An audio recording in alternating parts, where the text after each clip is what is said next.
Bonjour, bienvenue à votre école de pilotage intergalactique Condor. Aujourd'hui, l'épisode va analyser le chasseur Fang, ou si on traduit Fang de l'anglais au français, ça donne Croc. Donc, plusieurs utiliseront une traduction très libre de chasseur Croc. Or, nous utiliserons aujourd'hui dans l'épisode le titre officiel, soit le chasseur Fang. Donc, Chasseur Fang aujourd'hui, intéressant car c'est un vaisseau plutôt récent dans l'univers de la guerre des étoiles. Il est apparu le 27 janvier 2016 seulement, dans l'épisode de la 2e saison de la télésérie Rebelle.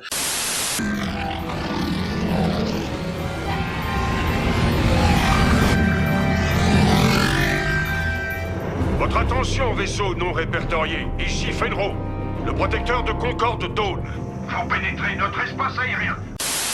Il sort aussi dans la bande dessinée Kanan, publiée par Marvel Star Wars. Ce chasseur est construit par Saurus Sub Corporate, qui est une compagnie de construction de vaisseaux de la planète de Solistan, donc construit par les Solistins, et en association avec Mandal Motors, une compagnie mandalorienne, car en effet, ce vaisseau est construit pour les Mandaloriens. Mandal Motors est aussi connu pour la production d'un de ses vaisseaux les plus connus, le Lancer Class. Le chasseur Fang est donc construit pour les Mandaloriens durant la guerre des clones. Il sert à protéger une planète et les Mandaloriens qui s'y trouvent. Les pilotes Mandaloriens sont tous entraînés par leur meilleur pilote, Fenro, qui va leur apprendre les rudiments et l'utilisation la plus efficace du chasseur Fang, ultra léger, ultra rapide, ultra malléable. Ce vaisseau est aussi utilisé par les protecteurs du régime protectorat de Concorde Dawn durant la guerre civile galactique. Les ailes du vaisseau peuvent pivoter autour de l'axe central du cockpit, ce qui permet d'améliorer l'agilité du chasseur et d'augmenter la précision des tirs grâce aux 2 canons fixés sur les ailes qui tournent, créant un véritable cercle de rayons laser qui emprisonne leur cible jusqu'à leur destruction. Le chasseur possède aussi un lance-torpille à proton qui lui permet d'atteindre des cibles plus grosses. Donc, il est utilisé de façon plus universelle durant les combats. Il est à noter aussi que la forme des ailes du chasseur vise à représenter ou cherche à représenter la forme de croc d'animal, d'où son surnom, le chasseur Fang. En plus d'être plutôt compact, le chasseur Fang est très mince, ce qui le rend plus difficile à atteindre lors des assauts frontales ou dorsales. Dans le jeu X-Wing, le chasseur Fang ou le chasseur Croc est représenté par les caractéristiques suivantes. Le chasseur Fang est caractérisé par les valeurs suivantes. Il possède une valeur d'attaque de 3 des rouges comme attaque frontale. Il possède aussi une valeur d'agilité de 3 des verts et sa valeur de coque est de 4. Il est à noter aussi qu'il ne possède aucun bouclier. Le chasseur Fang ne possède que 2 améliorations possibles, soit le talent qui est variable selon les pilotes choisis et une amélioration de torpille. Les actions possibles pour les pilotes de chasseur Fang sont les suivantes. Une concentration blanche, une action verrouillage blanche, l'action jumelée tonneau blanc, suivie d'une concentration rouge, et l'action jumelée d'accélération blanche, suivi d'une concentration rouge. La mobilité du chasseur Fang se traduit par les manœuvres suivantes. Il possède 6 manœuvres bleues, soit le 2 et le 3 rectilignes, le virage de 2 léger ou sur l'aile, droite et gauche, et le virage serré de 2 droite et gauche. Il possède aussi 8 manœuvres blanches, soit le 1 serré, droite et gauche, le 3 serré, droite et gauche, le virage de 3 léger ou sur l'aile, droite et gauche, et les manœuvres rectilignes de 4 puis de 5. Et finalement, le chasseur possède 3 manœuvres rouges, la manœuvre de tonneau de talon 2, droite et gauche, puis le virage Quaogran de 4. Alors pour ce segment de l'émission, nous accueillons avec nous à l'école le Balrog ou l'instructeur Philippe. Comment vas-tu, instructeur Philippe? Ça va bien, toi, Marc-André? Ça va très bien, merci. Alors aujourd'hui, tu veux nous présenter le chasseur Fang. Pourquoi l'as-tu choisi? Pourquoi penses-tu que c'est un vaisseau intéressant pour nous? C'est parce que les Scum, c'est ma faction préférée. Et le Fang Fighter ou le chasseur accro, c'est mon vaisseau préféré de tout le jeu. OK. C'est un vaisseau quand même qui coûte cher, qui n'a que 4 points de coque. Il n'y a pas de bouclier. Pourquoi est-ce qu'il est quand même bon selon toi? Est-ce qu'il semble pas trop risqué de le jouer finalement là, pour le prix? Ben, c'est un vaisseau à haut risque, mais de très haute récompense. Et c'est un vaisseau là, que j'aime beaucoup parce que c'est un vaisseau qui est in your face, un peu. Un style de jeu genre, je vais me mettre devant toi, il n'y a même pas de cachette. Puis à cause de son habilité naturelle, fait qu'il est extrêmement résistant, puis c'est même très surprenant. Parce que si vous analysez ça à 3D, si vous êtes dans la portée 1 de votre adversaire, les probabilités, c'est pas tout le temps sûr, c'est que vous ayez un résultat d'évasion, un résultat de focus, puis un résultat de blank sur vos dés. Mais à cause de son habilité de Concordia Face-Off, vous changez votre blank en evade, et si vous avez fait votre action de focus, mais là, vous avez un troisième evade. En moyenne, si vous vous êtes pas mis dans l'eau chaude et que vous n'avez pas plusieurs tirs contre vous, vous devriez avoir 3 evades. Donc, extrêmement difficile à l'attaquer, à lui faire mal dû à son habilité. OK, donc absolument jouer avec son habilité, mais sinon, comment est-ce qu'on fait pour bien jouer là, avec le chasseur fang? Ben, qu'est-ce que moi j'aime, c'est vraiment de faire une boîte. En anglais, on dit kill box. Donc, je vais y aller sur plusieurs angles.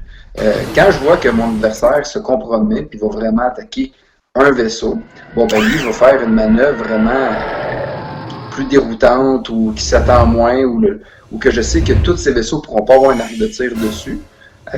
Et comme un Fang Fighter, c'est vraiment un vaisseau très agile. Il peut faire un tonneau, il peut faire une accélération. Ça te permet de le repositionner puis d'éviter beaucoup d'arcs. Et il peut en plus lier une action de focus avec l'accélération ou le tonneau. Donc, ça l'aide. Oui, après ça, il va avoir un stress. Mais encore là, toutes ces manœuvres bleues sont manœuvres de vitesse 2 sont bleues. Donc, enlève le stress. Donc, ça laisse quand même plusieurs choix. Puis, vous n'êtes pas limité à faire juste un tout droit ou un tournant pas serré.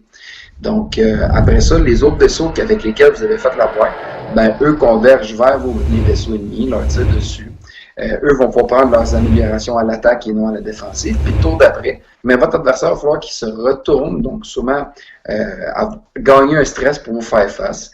Pas avoir d'action soit à la défense ou à l'offensive. Vous avez au complet vos actions. Et l'autre chose, c'est que quand quelqu'un surveille, c'est souvent prévisible. Vous savez qu'il y a juste une ou deux vitesses à laquelle il peut se revirer. Donc, vous savez à peu près où il va être sur la map. Donc, ça vous permet de savoir où aller pour aller chercher le range 1 qu'on parlait. Mais oui, par contre, s'il se fait pincer par un crit, des fois, ça peut vraiment être, comment je pourrais dire, dommageable à votre plan de match, puis votre game peut se terminer plus vite que vous pensez. OK. Donc, utiliser les actions combinées pour éviter les tirs, puis revenir à distance 1 grâce aux manœuvres bleues. Intéressant. Quel pilote veux-tu nous présenter aujourd'hui? En ce moment, là, il y a 3 pilotes qui vaut vraiment la peine dans le méta actuel, puis au prix qui sont présentement.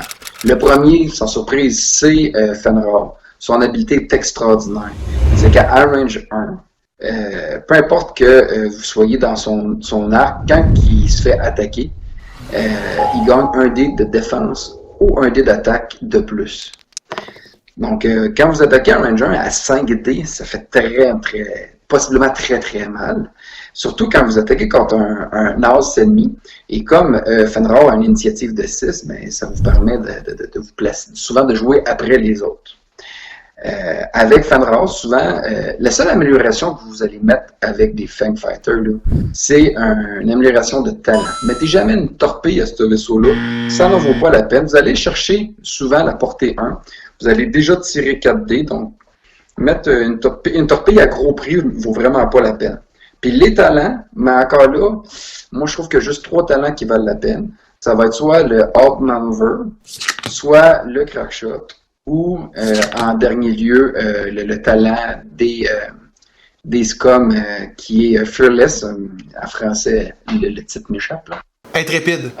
Donc c'est les 3 améliorations que vous allez aller chercher, c'est tout. Vous ne mettez rien d'autre sur vos Fang Fighters. Le deuxième, c'est le pilote d'escadron Skull. C'est un pilote d'initiative 4. Très abordable. Donc, Oui, si de l'autre côté, vous avez un pilote d'initiative 6, des fois, bon, vous ne pourrez pas aller le chercher, mais ça reste que c'est un excellent ace, très, très, très, très cheap, puis en plus, il y a une amélioration de talent. Vous êtes capable facilement d'en rentrer 4 dans votre liste. Donc 4, ça fait une bonne puissance de tir, très agile. Puis quand vous jouez contre des listes qui ont plus de vaisseaux que vous, il est fort à parier qu'ils vont avoir une initiative plus basse. Donc vous allez avoir 4 vaisseaux de type Argauger qui vont pouvoir éviter les arcs ennemis. Et même si vous en avez un ou deux qui explosent parce que votre adversaire le détruit, ben vous allez quand même avoir l'avantage jusqu'à la fin de la partie. Ensuite de ça, le dernier, ben c'est la recrue zélée. Extrêmement abordable, initiative 1. Donc lui, il se fera jamais bloquer parce que vous allez jouer en premier. Il va tout le temps pouvoir avoir les actions que vous désirez. Puis lui, il va pouvoir être un excellent bloqueur.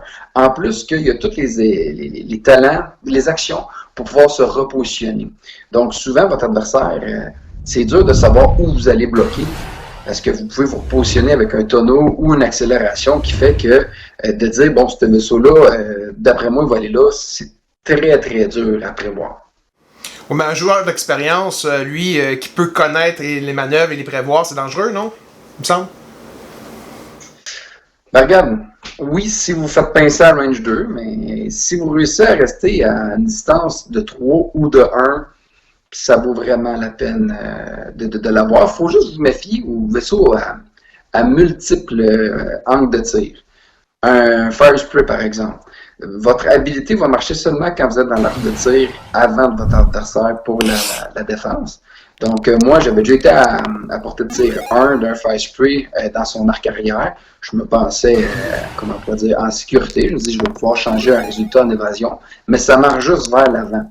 Donc ça, il faut absolument vous méfier, parce que dans cette situation-là, ça ne vaut pas nécessairement la peine d'aller vous compromettre à portée 1. Vous êtes mieux d'éviter l'arc ou engager plus tard que d'aller là, car là, vous allez exploser plus vite que votre ombre, puis vous allez regretter. Mais si vous êtes dans l'arc avant de votre adversaire, vous avez un focus pour la défense, il y a peut-être un crit qui va passer, un dommage, mais c'est surprenant que la plupart du temps, vous allez vous en sortir indemne. Puis votre adversaire, lui, va subir des dégâts. Donc, avec seulement l'habileté avec l'arc avant, merci pour l'avertissement. Alors, comment est-ce qu'on fait pour bien jouer contre un chasseur fang? Là? Comment on pourrait... C'est la meilleure chose, c'est tirer quand il n'y a pas d'action défensive de focus. À portée 2, c'est extrêmement dur parce qu'il n'y a pas un dé de plus comme à portée 3. Il n'y a pas son habilité de Corkendom à portée 1. Donc, il est beaucoup plus vulnérable. Puis comme tu m'as dit tantôt, tu as un résultat blanc, comme la moyenne le veut. Si votre adversaire réussit à avoir juste 3 touchés, ça va directement dans tes points de coque. Tu n'as aucune protection additionnelle. Donc, la portée 2 est extrêmement dangereuse. Sinon, c'est de tirer dessus à 2 ou 3 reprises dans le même tour pour dépenser son action de focus, de concentration. Et ensuite de ça, il devient très vulnérable parce qu'il y a juste 3 résultats d'évasion sur D8. Donc, les chances que vous roulez 2 résultats d'évasion sont déjà un peu contre vous. Donc, à partir de là, ben, à chaque fois que vous faites tirer dessus, 2 résultats devraient normalement, avoir plus de chances que vous fassiez toucher malgré tout. Donc, votre adversaire a 3-4 TIE Fighters, il vous tire dessus, vous devez dépenser votre focus, vous défendre la première ou deuxième action. Après ça, vous allez vous faire toucher, puis même si vous avez 3 dés de défense, la chance ne vous sauvera pas assez souvent, puis vous allez perdre la partie. Donc, faire attention pour essayer qu'il n'y ait pas beaucoup de vaisseaux qui vous tirent dessus en même temps et éviter la portée 2. Ben, je constate que tu aimes vraiment ce vaisseau-là et surtout que tu fais confiance en ses aptitudes, je trouve, là, quand même. Oui, mais moi, j'invite tout le monde à l'essayer, puis je vous le dis, c'est un vaisseau. Moi, je trouve ça le fun de dire, je vais te le mettre à porter un dans ta face, ça va finir que tu m'auras pas fait de dégâts. C'est enrageant de jouer contre ce vaisseau-là. Vous allez l'apprécier. Ben, merci, instructeur Philippe, pour ton analyse du chasseur Fang aujourd'hui. C'est très apprécié. Merci de tes conseils. J'espère que vous avez appris tout autant que moi à la maison. Et sur ce pilote, je vous dis, volez l'air décontracté. C'est pas mal ça.